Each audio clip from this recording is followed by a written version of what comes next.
Oke, baik. Assalamualaikum warahmatullahi wabarakatuh. Waalaikumsalam warahmatullahi wabarakatuh.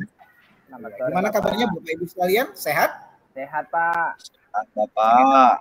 Masih semangat, Bapak Ibu? Semangat, Pak. Masih semangat.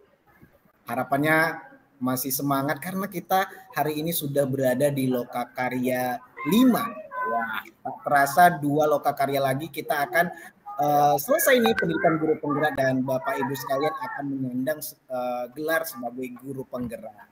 Di Lokakarya 5 kali ini kita akan membahas tentang kolaborasi dalam pengelolaan program yang berpihak pada murid. Tapi sebelum kita mulai, ada baiknya kita berdoa terlebih dahulu agar kegiatan kita hari ini berjalan dengan lancar dan apa yang kita diskusikan nanti berguna untuk kita, untuk perkembangan siswa didik kita di sekolah. Siapa yang mau memimpin doa kita hari ini, Bapak Ibu sekalian? Ya, silakan, Pak. Iya, silakan, Pak. Baik, bismillahirrahmanirrahim. Untuk mengawali pertemuan kita Lokakarya kelima ini, marilah kita semua berdoa sesuai ajaran dan keyakinannya masing-masing. Doa dimulai. Doa selesai. Baik, terima kasih Pak Sangkot untuk memimpin doa kita hari ini. Baik, Bapak Ibu sekalian, saya izin share screen. Oke, sebentar.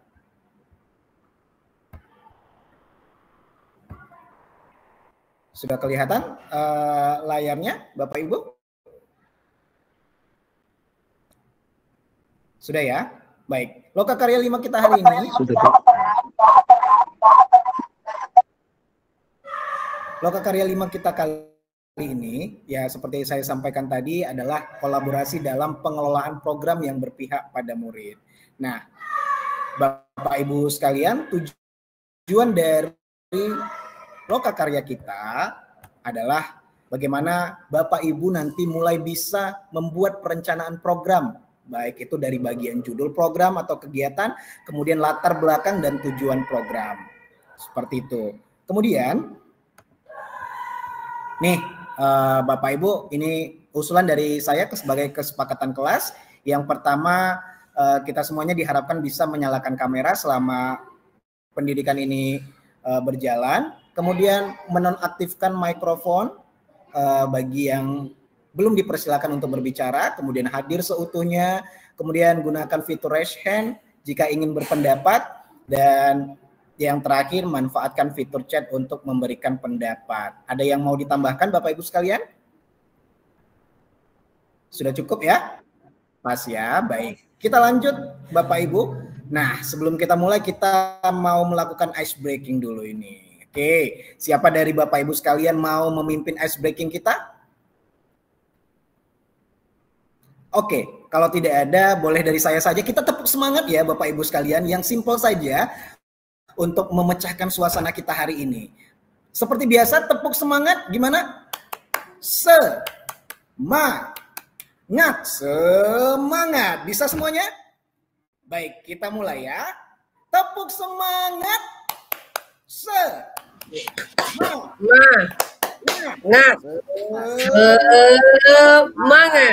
Baik, terima kasih Bapak Ibu sekalian. Sudah semangat semua ya? Sudah, ya, Pak. Pak. Udah, baik. Ya, selanjutnya Bapak Ibu kita akan masuk ke materi kita. Nih tentang tadi adalah bagaimana pengelolaan program yang berpihak pada murid. Nih, saya akan mengirimkan link kepada Bapak Ibu. Sebentar. Ini mana, Pak?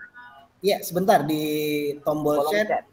Di kolom chat saya akan kirimkan. Bentar ya. Linknya Bapak Ibu bisa silakan isi. Sudah kelihatan Bapak Ibu? Belum, Pak. Oh, sudah. Belum saya kirim. Iya, itu sudah, sudah saya. Sudah, Pak. Oke. Ini yang pertama dulu Bapak Ibu sekalian. Menurut Bapak Ibu, apa makna program yang berdampak pada murid nih? Nah, kita isi di bagian atas Bapak Ibu makna program yang berdampak pada murid menurut Bapak Ibu sekalian. Boleh silakan. Sudah bisa di klik Bapak Ibu? Bisa ya? Ya, Pak. Udah ya. Oke, silakan.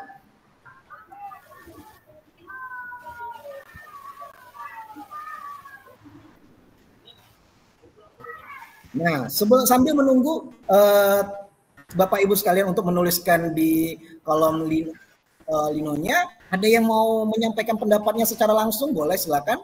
Gunakan fitur raise hand-nya. Ada? Pak Ali. Oke, Pak Ali, silakan Pak Ali. Bagaimana pendapat Pak Ali? Apa maknanya nih, Pak?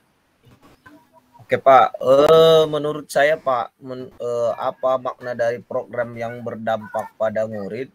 Itu artinya bahwasanya program itu ini boleh mikrofonnya dinonaktifkan dulu Pak Tri. Ya Bapak. Sebentar, Pak Tri boleh mikrofonnya. Baik, terima kasih Pak Tri. Silakan Pak Ali, boleh dilanjut. Oke Bapak, ini program yang berdampak pada murid artinya bahwasanya sebuah program yang kita desain atau yang kita rancang yang betul-betul berdampak pada murid. Artinya program ini bukan hanya sebatas akademik, namun juga kita lihat secara non-akademik. Kira-kira seperti itu Bapak. Baik, terima kasih Pak Ali. Jadi menurut Pak Ali adalah bagaimana kita merancang sebuah program yang benar-benar berdampak pada murid, baik itu akademiknya dan skillnya juga ya Pak Ali ya. Terima kasih Pak Ali. Ada lagi ini dari Bu Mesra. Silakan Bu Mesra. Bagaimana menurut Bu Mesra? Baik, terima kasih Pak. Jadi menurut saya program yang berdampak pada murid adalah program yang kita rancang sesuai dengan kebutuhan dan kemampuan murid. Demikian Pak. Baik, terima kasih Bu Mesra. Menurut Bu Mesra adalah program yang berdampak pada murid itu yang benar-benar menjadi kebutuhan dari murid tersebut ya Bu Mesra ya. Baik, terima kasih. Di situ ada Bu Atika. Bu Atika, ini saya kasih untuk pertanyaan yang kedua. Boleh Bu Atika ya? Boleh Pak. Juga Pak Sangka. Iya, di sini teman-teman juga bisa masih di link yang sama, teman-teman. Masih di link yang sama di line keduanya, apa saja hal-hal penting yang perlu diperhatikan ketika menyusun program yang berdampak pada murid. Nah, yuk, boleh sambil di-post. Ya, Bu Atika raise hand, silakan Bu Atika. Ya, terima kasih Pak atas kesempatannya. Nah, untuk mengetahui apa kebutuhan siswa itu kita harus melakukan identifikasi dulu. Memang benar untuk kita penuhi kebutuhan, tapi apa kebutuhannya? Maka langkah awalnya adalah program untuk identifikasi dulu. Kemudian nanti kita sesuaikan apa yang diperlukan murid dengan pembelajaran yang kita berikan. Begitu Pak, terima kasih. Baik, terima kasih Bu Atika. Jadi kita identifikasi dulu apa-apa saja yang dibutuhkan oleh murid ya Bu Atika ya. Oke, ada lagi yang punya pendapat? Sambil menunggu, saya coba baca nih. Dari yang sudah diisi. Yang di bagian kedua ini ada juga Bapak Ibu sekalian. Yang di warna hijau di situ ada pertanyaan yang keduanya, boleh diisi juga. Oke, di sini ada Bu Atika tadi, program menurut saya program tersebut memenuhi kebutuhan murid dan apa yang dibutuhkannya untuk membantu pembelajaran yang diberikan. Baik, ada yang mau memberikan pendapat lagi Bapak Ibu sekalian? Ya, Pak Sangkot, silakan. Kalau menurut saya sih Pak, hal-hal yang harus diperhatikan itu dalam menyusun programnya, pertama, dicari dulu yang prioritas secara semuanya, gitu, secara menyeluruh. Apa yang dibutuhkan dari siswanya. Kemudian kita juga harus sesuai dengan gaya belajarnya mereka, gitu Pak. Kemudian programnya itu harus berkaitan dengan budaya mereka. Artinya tidak kita hanya untuk kita saja, tapi ada budaya-budaya yang ditanamkan di situ, nilai luhurnya dan kebijakannya. Itu sih Pak menurut saya. Baik, terima kasih Pak Sangkot, luar biasa sekali. Jadi menurut Pak Sangkot ada beberapa hal yang perlu diperhatikan. Salah satunya adalah kearifan lokalnya ya Pak ya, budaya lokal yang mereka ada saat ini itu jangan sampai dihilangkan, jangan sampai terlupa seperti itu ya. Baik, terima kasih Bapak Ibu sekalian, kita akan lanjut nih.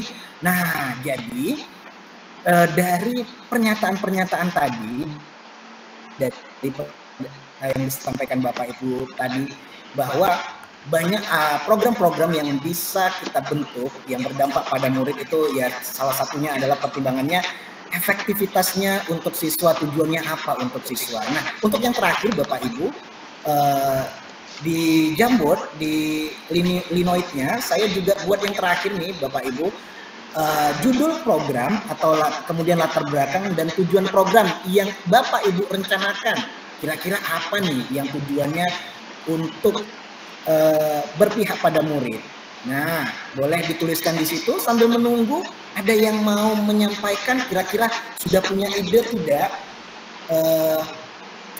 program-program yang berdampak pada murid yang sudah atau yang Bapak Ibu rencanakan untuk dilakukan. Boleh responnya Bu Mesra, silakan Bu Mesra. Baik Pak, terima kasih. Kebetulan saya guru biologi merangkap guru budidaya prakarya. Jadi sekolah kami itu sangat luas. Jadi program yang saya rancang adalah pemanfaatan halaman sekolah untuk budidaya sayur mayur dan kolam lele. Itu bagian dari pembelajaran prakarya. Begitu Pak. Oke. Apa yang melatar belakangi Bu Mesra untuk melakukan ke program ini? Yang pertama kondisi lingkungan mendukung. Dan yang kedua masih relevan dengan pelajaran budidaya. Biarlah siswa itu mempraktekkan apa yang teori dipelajari di pelajaran PKW, begitu Pak. Baik, terima kasih Bu Mesra. Wah, Bu Mesra membuat program yang berdampak pada murid yang melatar belakangi bahwa mereka ada juga pelajaran biologinya seperti itu. Baik, terima kasih Bapak Ibu sekalian untuk hari ini. Nah, sebelum kita akhiri kegiatan kita hari ini, ada baiknya kita melakukan refleksi dulu nih tentang sepanjang kegiatan kita yang sudah kita lakukan. Siapa yang bisa memberikan refleksi untuk kegiatan kita hari ini? Bu Atika, Pak Ali? Boleh Pak. Ya, silakan Bu Atika. Ya, terima kasih akan kesempatan yang diberikan kepada saya. Menurut saya materi hari ini diberikan cukup menarik ya Pak. Dan Bapak juga menyampaikannya sangat baik sekali. Nah, materi kita ini berdampak pada murid dengan mengetahui apa kebutuhan murid dengan diawali dari identifikasi, kemudian membuat program-program sesuai dengan kearifan lokal daripada suatu sekolah. Begitu Pak, terima kasih. Baik, terima kasih Bu Atika. Ada yang lain yang mau menambahkan Bapak Ibu sekalian? Tidak ada ya? Sudah cukup ya? Baik, terima kasih Bapak Ibu. Jadi kegiatan kita hari ini bagaimana membuat atau merancang program yang berdampak pada murid. Ya, salah satunya yang perlu kita lakukan adalah melakukan identifikasi apa-apa saja kebutuhan murid yang perlu kita kembangkan. Kemudian jangan lupa dikaitkan dengan kearifan lokal atau budaya lokal dari sekolah. Baik, terima kasih Bapak Ibu sekalian. Kita akan berjumpa lagi di Lokakarya 6. Semoga Bapak Ibu tetap semangat untuk melakukan menjalani pendidikan ini. Sampai jumpa. Assalamualaikum warahmatullahi wabarakatuh. Selamat sore. Waalaikumsalam warahmatullahi wabarakatuh. Selamat sore Pak.